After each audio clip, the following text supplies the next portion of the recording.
Hello दोस्तों।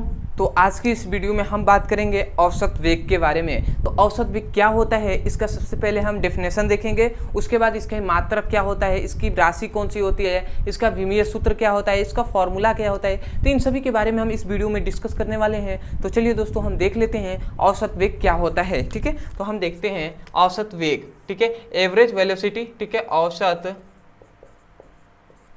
वेग। ठीक है, तो औसत वेग का हम सबसे पहले डिफिनेशन देखते हैं। तो याद रखेंगे, कोई भी भौतिक राशि हो उसका डिफिनेशन हम दो ही तरीके से करते हैं, या तो उसका फिगर से या उसके फॉर्मूले से। तो इसका भी हम डिफिनेशन इसके फॉर्मूले से करेंगे। कैसे करेंगे, तो सबसे पहले फॉर्मूला याद होना चाहिए कि क्या होता है। इसका फॉर्मूला होता है, इस कलर से लिखा जाए, औसत वेग।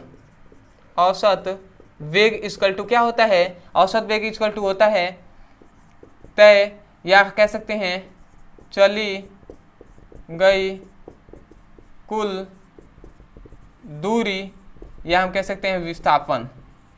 चली गई कुल दूरी या कुल विस्थापन, और जब चली गई दूरी है मतलब चलने में लगा कुल समय। ठीक है, मतलब चलने या तय करने में, चलने में लगा कुल समय। ठीक है, तो ये इसका फॉर्मूला होता है। ठीक है, कोई भी वस्तु है या कोई भी पिंड है वो चलता है, तो जितनी दूरी चलता है, ठीक है, वो और जितनी दूरी चलने में जो लगा समय होगा, मतलब चलने में या तय करने में लगा जो समय होगा, तो उसे के अनुपात को ही हम क्या कहते हैं, वेग कहते हैं। ये जो है इसका मतलब क्या हुआ भैया, इसका मतलब अनुपात ही तो हुआ। इसे हम हिंदी में क्या कहते हैं, अनुपात ही तो कहते हैं ना। तो यहीं से हम डिफिनेशन क्या करेंगे, किसी गतिमान वस्तु द्वारा। ठीक है, क्योंकि जब दूरी तय कर रहे हैं तो इसका मतलब गतिमान ही ना होगा। तो अब क्या करेंगे, किसी गतिमान पिंड द्वारा चली गई कुल दूरी तथा चलने में लगा कुल समय के अनुपात को औसत वेग कहते हैं। समझ में आया क्या कहा जा रहा है। देखिए, डेफिनेशन को रटा नहीं जाता है, मुझे भी याद नहीं है, मैंने केवल फॉर्मूला जाना है, फॉर्मूला याद है तो मैंने इसको बनाकर आपको बता दिया। अब 100% सही भी है।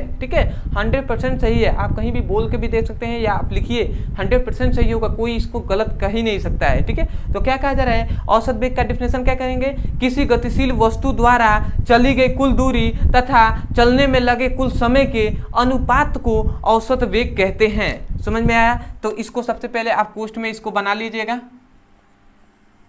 ठीक है, तो मैं इसको डिफिनेशन में लिख दे रहा हूं यहाँ पे। ठीक है, क्या लिखेंगे, किसी, थोड़ा सा मैं ऊपर से लिख रहा हूं, किसी वस्तु द्वारा चली गई कुल दूरी, या कह सकते हैं दूरी या विस्थापन भी कह सकते हैं, तथा चलने में लगा कुल समय के अनुपात को ही हम क्या कहते हैं, अनुपात को औसत वेग कहते हैं। ठीक है, तो ये आपका डिफिनेशन हो गया। क्या कहा जा रहा है, ये आप बड़ा न देखिए, यहाँ पे मत देखिए, यहाँ से आप याद कीजिए, किसी गतिशील वस्तु द्वारा चली गई कुल दूरी तथा चलने में लगा कुल समय के अनुपात को औसत वेग कहते हैं। यही आपको यहाँ पे बताया गया है। तो आशा करते हैं दोस्तों कि आपको औसत वेग का डिफिनेशन याद हो गया होगा। आपको समझना है और याद कर लेना है। याद मतलब रटना नहीं है, यहाँ से समझकर इसको बोलना है। ठीक है, एक बार आप प्रैक्टिस भी कीजिए, जब आपको समझाया जा रहा है तो वीडियो को पोस्ट करके आप बोलिए। ठीक है, बोलना बहुत जरूरी है दोस्तों। ठीक है, प्रैक्टिस करते रहेंगे तो आपको अच्छे से और भी आता रहेगा। ठीक है, अब आते हैं हम अगले पॉइंट पे कि औसत वेग का मात्रक क्या होता है।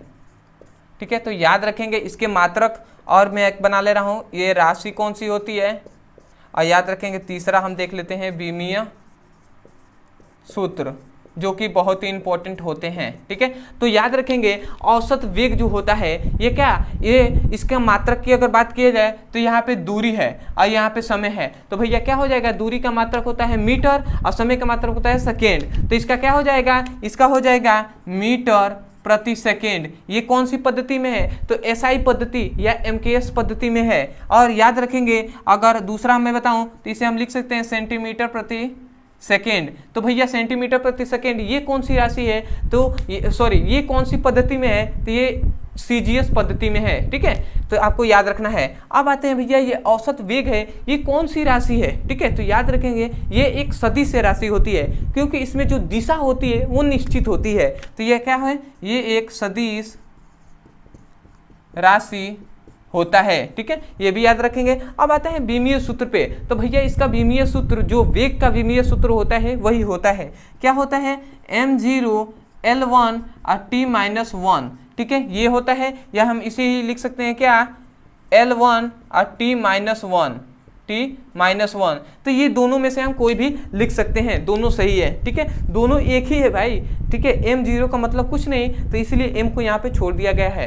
तो आशा करते हैं दोस्तों कि आपको बहुत ही अच्छे से समझ में आ गया होगा कि औसत वेग किसे कहते हैं, ठीक है, और जो ये 3 टॉपिक बताए गए हैं, मात्रक, विमाएँ और विमीय सूत्र और जो आपके होते हैं राशि, तो इसको आपको हमेशा याद रखना है, ठीक है, क्योंकि जो बहुविकल्पीय होते हैं एग्जाम में वो आप में उसमें पूछ लिया जाता है। तो आशा करते हैं दोस्तों बहुत ही अच्छे समझ में आ गया होगा। तो मैं यही कहूँगा कि यदि आप हमारे चैनल पर नए हो तो सबसे पहले चैनल को सब्सक्राइब कर लीजिएगा, और जब चैनल को सब्सक्राइब कीजिएगा तो हमें कमेंट सेक्शन में जरूर बताइएगा कि आपको वीडियो कैसा लगा। इससे ये होगा कि हमें पता चलेगा कि आपने चैनल को सब्सक्राइब किया है। अदरवाइज कोई भी टॉपिक समझ में नहीं आता है फिजिक्स, केमिस्ट्री और बायोलॉजी के संबंध में, तो उस टॉपिक का नाम लिखिए यूट्यूब पर, अंत में हमारे चैनल का नाम लिख दीजिए, वीडियो वहाँ से मिल जाएंगे, आप वहाँ से भी जाकर अच्छे से पढ़ाई कर सकते हैं, या हमारे प्लेलिस्ट में जाकर वहाँ से भी किसी भी क्लास का अब फिजिक्स, केमिस्ट्री, बायोलॉजी तीनों का अच्छे से पढ़ाई कर सकते हैं और अपने सुंदर से नोट्स बना सकते हैं। तो आज के लिए इतना ही दोस्तों, मिलते हैं अगले वीडियो में, तब तक के लिए धन्यवाद। जय हिंद, जय भारत।